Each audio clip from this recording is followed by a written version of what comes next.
ستړي مه شئ، ټکنیکل قرار یوټیوب چینل ته ښه راغلاست. زه قرار سعیدي یو ځل بیا ستاسو په درانه چوپړ کې د یوې نوې ویډیو سره حاضر شوم. نو ملګرو زیات دوستان پوښتنه کوي چې موږ څنګه کولی شو خپل پیج د ټول عمر لپاره د فیسبوک څخه ډیلیټ کړو، یعنې دغه زموږ پیج څوک سرچ کړي او په سرچ کې هم روانه وړي او زموږ د پروفایل څخه هم دغه پیج لرې شي. نو دې لپاره ما تاسو ته ویډیو جوړه کړې ده، نو خدای دې وکړي چې ستاسو خوښه شي. نو ملګرو تاسو ویډیو تر اخره پورې وګورئ، ویډیو د خپل ملګرو سره شریک کړئ ترڅو هغوی هم د دې ویډیو څخه فایده واخلي، او د داسې نورو ښایسته ښایسته ویډیوګانو لپاره زموږ چینل د سره سبسکرایب کړئ، ځکه موږ هره ورځ دغسې ښایسته ښایسته ویډیوګانې په خپل چینل کې اپلوډ کوو. نو ملګرو زه د ویډیو په لور ویډیو شروع کوو. نو د صفحې د ختمولو لپاره به ملګرو تاسو راشئ او لایټ فیسبوک چې دی دا به یا ډاونلوډ کړئ، که تاسو سره نه وي نو ډاونلوډ به کړئ. دغه فیسبوک به تاسو راخلاص کړئ. کله چې دا تاسو راخلاص کړئ لږه شیبه انتظار به ورته وباسئ.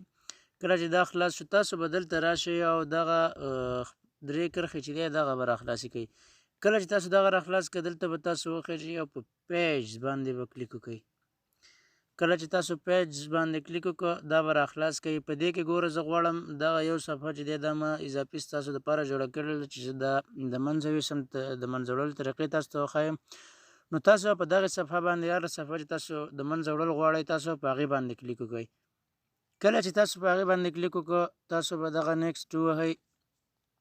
دې نه به ور تېر شئ، دې کې به کار نه لرئ. بیا به تاسو راشئ او دغه سیټینګ اپشن چې دی تاسو به دغه راخلاص کړئ.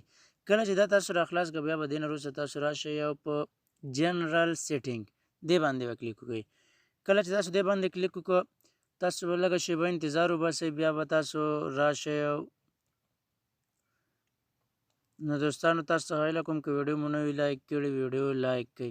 نو تاسو به دلته راشئ او دغه پرمننټلی ډیلیشن به ووایئ. تاسو پرمننټلی ډیلیشن دا چې تاسو کله ووهله نو تاسو ته به دا صفحه ډیلیټ شي.